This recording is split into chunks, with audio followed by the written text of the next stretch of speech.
सातवीं शताब्दी के बाद कई राजवंशों का उदय हुआ। नए राजवंशों का उदय। 7वीं सदी आते आते उपमहाद्वीप के विभिन्न भागों में बड़े भूस्वामी और योद्धा सरदार अस्तित्व में आ चुके थे। राजा लोग प्रायः उन्हें अपने पातहत या समित के रूप में मान्यता देते थे। उनसे उम्मीद की जाती थी कि वे राजा या स्वामी के लिए उपहार लाएं, उनके दरबार में हाजिरी लगाएं और उन्हें सैन्य सहायता प्रदान करें। अधिक सत्ता और संपदा हासिल करने पर सामंत अपने आप को महासामंत, महामंडलेश्वर, पूरे मंडल का एक महान स्वामी इत्यादि घोषित कर देते थे। कभी कभी वे अपने स्वामी के आधिपत्य से स्वतंत्र हो जाने का दावा भी करते थे। इस तरह एक उदाहरण दक्कन में राष्ट्रकूटों का था। शुरुआत में वे कर्नाटक के चालुक्य राजाओं के अधीनस्थ थे। 8वीं सदी के मध्य में एक राष्ट्रकूट प्रधान दंती दुर्ग ने अपने चालुक्य स्वामी की अधीनता से इनकार कर दिया, उसे हराया और हिरण्यगर्भ, शाब्दिक अर्थ सोने का गर्भ नामक एक अनुष्ठान किया। जब ये अनुष्ठान ब्राह्मणों की सहायता से संपन्न किया जाता था तो ये माना जाता था कि इससे याजक जन्मना क्षत्रिय ना होते हुए भी क्षत्रिय के रूप में दोबारा क्षत्रियत्व प्राप्त कर लेगा। कुछ अन्य उदाहरणों में उद्यमी परिवारों के पुरुषों ने अपनी राजशाही कायम करने के लिए सैन्य कौशल का इस्तेमाल किया। मिसाल के तौर पर कदंब, मयूर शर्मण और गुर्जर प्रतिहार हरिश्चंद्र ब्राह्मण थे जिन्होंने अपने परंपरागत पेशे को छोड़कर शस्त्र को अपना लिया और क्रमशः कर्नाटक और राजस्थान में अपने राज्य सफलतापूर्वक स्थापित किए। राज्य में प्रशासन। इन नए राजाओं में से कईयों ने महाराजाधिराज अर्थात राजाओं के राजा, त्रिभुवन चक्रवर्ती, 3 भुवनों का स्वामी और इसी तरह की अन्य भारी भरकम उपाधियां धारण की। लेकिन इस तरह के दावों के बावजूद वे अपने सामंतों, साथ ही साथ किसान, व्यापारी तथा ब्राह्मणों के संगठनों के साथ अपनी सत्ता की साझेदारी करते थे। इन सभी राज्यों में उत्पादकों अर्थात किसानों, पशुपालकों, कारीगरों से संसाधन इकट्ठे किए जाते थे। इनको अक्सर अपने उत्पादों का एक हिस्सा त्यागने के लिए मनाया या बाध्य किया जाता था। कभी कभी इस हिस्से को लगान मानकर वसूला जाता था, क्योंकि प्राप्त करने वाला भूस्वामी होने का दावा करता था।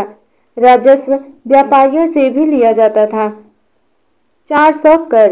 तमिलनाडु में शासन करने वाले चोल वंश के अभिलेखों में विभिन्न किस्म के करों के लिए 400 से ज्यादा सूचक शब्द मिलते हैं।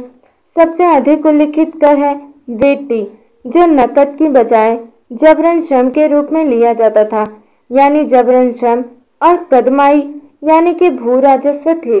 मकान पर छाजन डालने पर लगने वाला कर, खजूर या ताड़ के पेड़ पर चढ़ने के लिए सीढ़ी के इस्तेमाल पर लगने वाला कर, पारिवारिक संपत्ति का उत्तराधिकार हासिल करने के लिए लगने वाले कर इत्यादि का भी उल्लेख मिलता है। ये संसाधन राजा की व्यवस्था का वित्तीय आधार बनते थे। साथ ही मंदिरों और दुर्गों के निर्माण में भी इस्तेमाल होते थे। संसाधन उन युद्धों को लड़ने में भी इस्तेमाल होते थे जिनसे लूट की शक्ल में धन मिलने की तथा जमीन और व्यापारिक मार्गों के प्रयोग की संभावनाएं बनती थी। राजस्व वसूली के लिए पदाधिकारियों की नियुक्ति सामान्यतः प्रभावशाली परिवारों के बीच से ही की जाती थी और प्रायः वंशानुगत होती थी। सेना में भी ऐसा ही होता था। कई बार राजा के निकट संबंधी ही इन ओहदों पर होते थे। प्रशस्तियां और भूमि अनुदान। प्रशस्तियों में ऐसे ब्यौरे होते हैं जो शब्दशः सत्य नहीं भी हो सकते, लेकिन ये प्रशस्तियां हमें बताती हैं कि शासक खुद को कैसा दर्शाना चाहते थे। मिसाल के लिए शूरवीर, विजयी योद्धा के रूप में ये विद्वान ब्राह्मणों द्वारा रची गई थी, जो अक्सर प्रशासन में मदद करते थे। नागभट्ट की उपलब्धियां।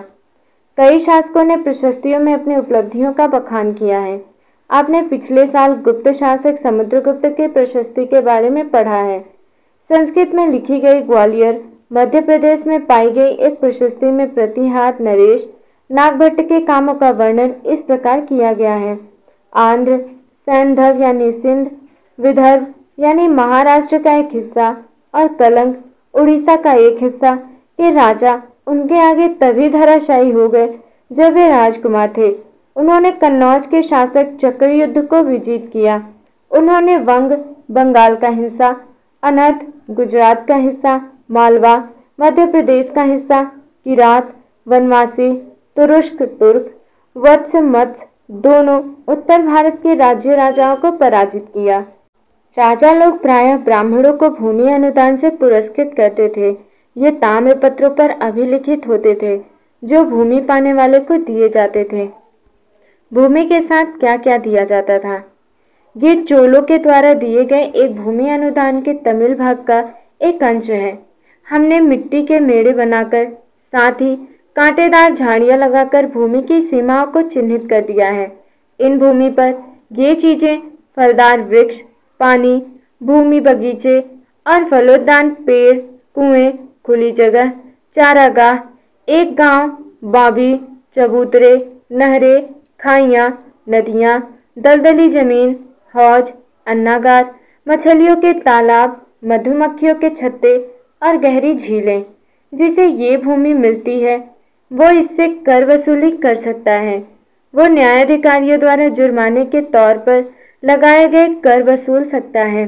पान के पत्तों पर लगने वाला कर, बुने हुए कपड़ों पर लगने वाला कर, साथ ही साथ वाहनों पर लगने वाला कर वसूल सकता है। वो पक्की ईंटों के बने ऊपरी माले पर बड़े कमरे बनवा सकता है, बड़े और छोटे कुएं खुदवा सकता है, पेड़ और कांटेदार झाड़ियां लगवा सकता है, जरूरी हो तो सिंचाई के लिए नहर बनवा सकता है। उसे ये सुनिश्चित करना चाहिए कि पानी बर्बाद ना हो और तटबंधों का निर्माण हो। लेख में सिंचाई के जितने संभव स्रोतों का उल्लेख है उनकी सूची बनाइए और विचार विमर्श कीजिए कि इनका कैसे इस्तेमाल होता है। चलिए आगे चलते हैं। 12वीं शताब्दी में एक बृहद संस्कृत काव्य भी रचा गया जिसमें कश्मीर पर शासन करने वाले राजाओं का इतिहास दर्ज है। इसे कल्हड़ नामक एक रचनाक द्वारा रचा गया। कल्हड़ ने अपना वृतांत लिखने के लिए शिलालेखों, दस्तावेजों, प्रत्यक्षदर्शियों के वर्णनों और पहले के इतिहासों समेत अनेक तरह के स्रोतों का इस्तेमाल किया। प्रशस्तियों के लेखकों से भिन्न वो अक्सर शासकों और उनकी नीतियों के बारे में आलोचनात्मक रुख दिखलाता है। इसलिए 12वीं सदी के लिए ये असाधारण ग्रंथ था। त्रिपक्षीय संघर्ष। आपने ये गौर किया होगा कि इनमें से प्रत्येक शासक राजवंश का आधार कोई क्षेत्र विशेष था। वे दूसरे क्षेत्रों पर भी नियंत्रण करने का प्रयास करते थे। एक विशेष रूप से वांछनीय क्षेत्र था गंगा घाटी में कन्नौज नगर। गुर्जर प्रतिहार, राष्ट्रकूट और पाल वंश के शासक सदियों तक कन्नौज के ऊपर नियंत्रण को लेकर आपस में लड़ते रहे। चूंकि इस लंबी चली लड़ाई में 3 पक्ष थे, इसलिए इतिहासकारों ने प्रायः इसकी चर्चा त्रिपक्षीय संघर्ष के रूप में की है। शासकों ने बड़े मंदिरों का निर्माण करवाकर भी अपनी सत्ता और संसाधनों का प्रदर्शन करने का प्रयास किया। इसलिए जब वे एक दूसरे के राज्यों पर आक्रमण करते थे तो मंदिरों को भी अपना निशाना बनाते थे, जो कभी कभी बहुत अधिक संपन्न होते थे। अफगानिस्तान के गजनी का महमूद ऐसा ही एक शासक है। उसने धार्मिक पूर्वाग्रह से प्रेरित हो उपमहाद्वीप पर 17 बार 1000 से 1025 ईस्वी तक हमला किया। उसका निशाना थे संपन्न मंदिर, जिसमें गुजरात का सोमनाथ मंदिर भी शामिल था। महमूद जो धन उठा ले गया, उसका बहुत बड़ा हिस्सा गजनी में एक वैभवशाली राजधानी के निर्माण में खर्च हुआ। युद्ध करने वाले दूसरे राजाओं में चाहमान भी थे, जो बाद में चौहान के रूप में आए। वे दिल्ली और अजमेर के आसपास के क्षेत्र पर शासन करते थे। उन्होंने पश्चिम और पूर्व की ओर अपने नियंत्रण क्षेत्र का विस्तार करना चाहा, जहां उन्हें गुजरात के चालुक्यों और पश्चिमी उत्तर प्रदेश के गढ़वालों ने टक्कर लेनी पड़ी। चाहमान शासक पृथ्वीराज तृतीय 1168 से 1192 में, जिसने सुल्तान मोहम्मद गौरी नामक तुर्क शासक को 1191 में हराया, लेकिन दूसरे ही साल 1192 में उसके हाथों हारा गया। चोल राज्य नजदीक से एक नजर। उदयपुर के तंजावुर तक। चोल वंश सत्ता में कैसे आया? कावेरी डेल्टा में मुट्टियार नामक से प्रसिद्ध एक छोटे से मुखिया परिवार की सत्ता थी। वे कांचीपुरम के पल्लव राजाओं के महंत थे। उरैयार के चोल वंशनीय प्राचीन मुखिया परिवार के विजयालय ने 9वीं सदी के मध्य में मुट्टियारों को हराकर इस डेल्टा पर कब्जा जमाया। उसने वहां तंजावुर शहर और निशुंभ सूदनी देवी का मंदिर बनवाया। विजयालय के उत्तराधिकारियों ने पड़ोसी इलाकों को जीता और उसका राज्य अपने क्षेत्रफल तथा शक्ति दोनों रूपों में बढ़ता गया। दक्षिण और उत्तर के पांड्यन और पल्लव के इलाके इस राज्य का हिस्सा बना लिए गए। राजराज प्रथम को, जो सबसे शक्तिशाली चोल शासक माना जाता है, 985 में राजा बना और उसी ने इसमें से ज्यादातर क्षेत्रों पर अपने नियंत्रण का विस्तार किया। उसने साम्राज्य के प्रशासन का भी पुनर्गठन किया।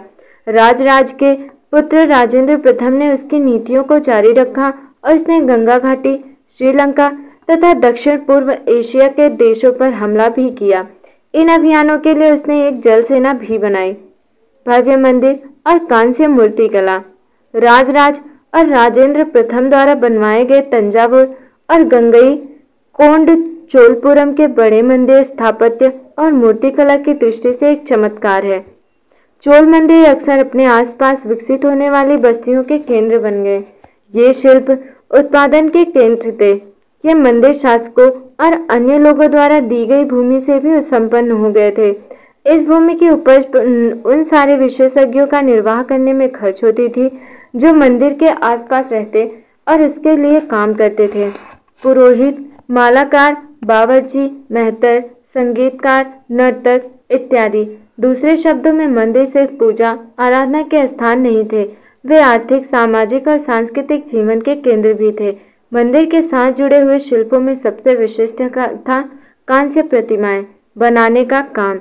जो चोल कांस्य प्रतिमाएं संसार के सबसे उत्कृष्ट कांस्य प्रतिमाओं में गिनी जाती थी। ज्यादातर प्रतिमाएं तो देवी देवताओं की ही होती थी, लेकिन कुछ प्रतिमाएं भक्तों की भी बनाई गई थी। कृषि और सिंचाई। चोलों की कई उपलब्धियां कृषि में हुए नए विकासों के माध्यम से संभव हुई। कावेरी नदी बंगाल की खाड़ी में मिलने से पहले कई छोटी छोटी शाखाओं में बट जाती है। ये शाखाएं बार बार पानी उलीचती हैं, जिससे किनारों पर उपजाऊ मिट्टी जमा होती रहती है। शाखाओं का पानी कृषि, विशेषतः चावल की खेती के लिए आवश्यक आर्द्रता भी मुहैया कराता है। हालांकि तमिलनाडु के दूसरे हिस्सों में कृषि पहले ही विकसित हो चुकी थी, पर 5वीं या 6ठी सदी में आकर ही इस इलाके में बड़े पैमाने पर खेती शुरू हो गई। कुछ इलाकों में जंगलों को साफ किया जाना था और कुछ दूसरे इलाकों में जमीन को समतल किया जाना था। डेल्टा क्षेत्रों में बाढ़ को रोकने के लिए तटबंध बनाए जाने थे और पानी को खेतों तक ले जाने के लिए नहरों का निर्माण होना था। कई क्षेत्रों में एक साल में 2 फसलें उगाई जाती थीं। कई जगहों पर फसलों की सिंचाई कृत्रिम रूप से करना जरूरी था। सिंचाई के लिए कई पद्धतियां अपनाई जाती थी। कुछ इलाकों में कुएं खोदे गए, कुछ अन्य जगहों में बारिश के पानी को इकट्ठा करने के लिए विशाल सरोवर बनाए गए। स्मरण रहे कि सिंचाई के काम में योजना की जरूरत होती है, जैसे श्रम और संसाधनों को व्यवस्थित करना, इन कामों की देखरेख करना और ये तय करना कि पानी का बंटवारा कैसे किया जाए। ज्यादातर नए शासकों, साथ ही साथ गांवों में रहने वाले लोगों ने इन गतिविधियों में सक्रिय रूप से दिलचस्पी दिखाई। साम्राज्य का प्रशासन किस प्रकार संगठित था? किसानों की बस्तियां, जो उर कहलाती थी, सिंचित खेती के साथ बहुत समृद्ध हो गई थी। इस तरह के गांवों के समूह को नाडु कहा जाता था। ग्राम परिषद और नाडु न्याय करने और कर वसूलने जैसे कई प्रशासनिक कार्य करते थे। धनी किसानों को केंद्रीय चोल सरकार की देखरेख में नाडु के कामकाज में अच्छा खासा नियंत्रण हासिल था। उनमें से कई धनी भूस्वामियों को चोल राजाओं ने सम्मान के रूप में मूवेंद वेलन, 3 राजाओं को अपनी सेवाएं प्रदान करने वाला वेलन या किसान, अरैयार प्रधान जैसी उपाधियां दी और उन्हें केंद्र में महत्वपूर्ण राजकीय पद सौंपे। भूमि के प्रकार। चोल अभिलेखों में भूमि की विभिन्न कोटियों का उल्लेख मिलता है। विल्लन वगाई गैर ब्राह्मण किसान स्वामी की भूमि। ब्राह्मदेव ब्राह्मणों को उपहार में दी गई भूमि। शाला भोग किसी विद्यालय के रखरखाव के लिए भूमि। वेद देवदान तिरुमटक्कनी मंदिर को उपहार में दी गई भूमि। पल्लीचंदम जैन संस्थानों को दान दी गई भूमि। हमने देखा है कि ब्राह्मणों को समय समय पर भूमि अनुदान या ब्रह्मोदय प्राप्त हुआ। परिणाम स्वरूप कावेरी घाटी और दक्षिण भारत के दूसरे हिस्से में ढेरों ब्राह्मण बस्तियां अस्तित्व में आईं। प्रत्येक ब्राह्मणदेव के देख रेख प्रमुख ब्राह्मण भूस्वामियों की एक सभा द्वारा की जाती थी। ये सभाएं बहुत कुशलतापूर्वक काम करती थीं। इनके निर्णय शिलालेखों में प्रायः मंदिरों की पत्थर की दीवारों पर ब्यौरेवार दर्ज किए जाते थे। नगरम के नाम से ज्ञात व्यापारियों के संघ भी अक्सर शहरों में प्रशासनिक कार्य संपादित करते थे। तमिलनाडु के चिंगलपुट जिले के उत्तर मेलूर से प्राप्त अभिलेखों में इस बात का सविस्तार वर्णन है कि ब्राह्मणों की सभा का संगठन कैसा था। सिंचाई के कामकाज, बाग बगीचों, मंदिरों इत्यादि की देखरेख के लिए सभा में विभिन्न समितियां होती थीं। इनमें सदस्यता के लिए जो लोग योग्य होते थे उनके नाम तालपत्र के छोटे टिकटों पर लिखे जाते थे और मिट्टी के बर्तन में रख दिए जाते थे, और किसी छोटे लड़के को हर समिति के लिए एक के बाद एक टिकट निकालने के लिए कहा जाता था। अभिलेख और लिखित सामग्री। उत्तर मेरूर अभिलेख के अनुसार सभा की सदस्यता के लिए इच्छुक लोगों को ऐसी भूमि का स्वामी होना चाहिए जहां से भू राजस्व वसूला जाता है। उनके पास अपना घर होना चाहिए। उनकी उम्र 35 से 70 के बीच होनी चाहिए। उन्हें वेदों का ज्ञान होना चाहिए। उन्हें प्रशासनिक मामलों की अच्छी जानकारी होनी चाहिए और ईमानदार होना चाहिए। यदि कोई पिछले 3 सालों में किसी समिति का सदस्य रहा है तो वो किसी और समिति का सदस्य नहीं बन सकता। जिसने अपने या अपने संबंधियों के खाते जमा नहीं कराए हैं वो चुनाव नहीं लड़ सकता। अभिलेखों में राजाओं और शक्ति संपन्न पुरुषों के बारे में तो जानकारी मिलती है, लेकिन ये जानना खासा मुश्किल है कि साधारण मर्दों और औरतों का जीवन इन राज्यों में कैसा था। 12वीं शताब्दी की तमिल कृति पेरिया पुराणम से एक उदाहरण। अडनूर के सरहदों पर फूस की पुरानी छाजनों वाली छोटी छोटी झोपड़ियों से अंटा पड़ा पुलाया, एक ऐसा समूह जिसे ब्राह्मण को वल्लाल प्रतिष्ठित समाज के बाहर मानते थे। लोगों का एक छोटा सा पुरवा था जिसमें ओछे किस्म के पेशों में लगे खेतिहर मजदूर रहते थे। चमड़े की पट्टियों से घिरे हुए झोपड़ियों के आहतों में छोटे मुर्गे मुर्गियां झुंडों में घूमते रहते थे। गहरे रंग के बच्चे जो काले लोहे के कंगन पहने हुए थे छोटे पिल्लों को उठाए उछलते चल रहे थे। मारुदो पेड़ों की छाया में एक मजदूरनी ने अपने बच्चे को चमड़े की एक चादर पर सुला दिया। आम के पेड़ भी थे जिनकी शाखाओं पर नगाड़े लटके हुए थे, और नारियल के पेड़ों के नीचे जमीन में बने छोटे गड्ढों में छोटे सिरों वाली कुतियां पिल्लों को दूध पिलाने के बाद लेटी हुई थी।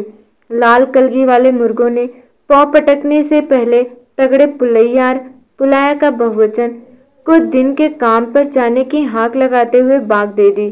धान कूटती लहरदार बालों वाली पुलाया स्त्रियों के गाने की आवाज रोजाना कांजी वृक्ष की छाया में रहती थी।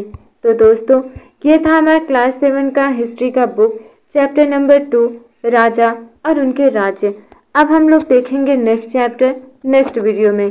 तब तक बने रहिए हमारे साथ में चैनल को सब्सक्राइब कर लीजिए, वीडियो को लाइक कर लीजिए और अपने दोस्तों के साथ शेयर भी कर दीजिए। आप लोगों को कैसा लगा कमेंट में ज़रूर बताइएगा। और हाँ, आप सभी लोगों का वीडियो के आखिरी तक रुकना हमारे लिए बहुत ही सौभाग्य की बात है। आप सभी का हृदय से धन्यवाद। Thank you so much.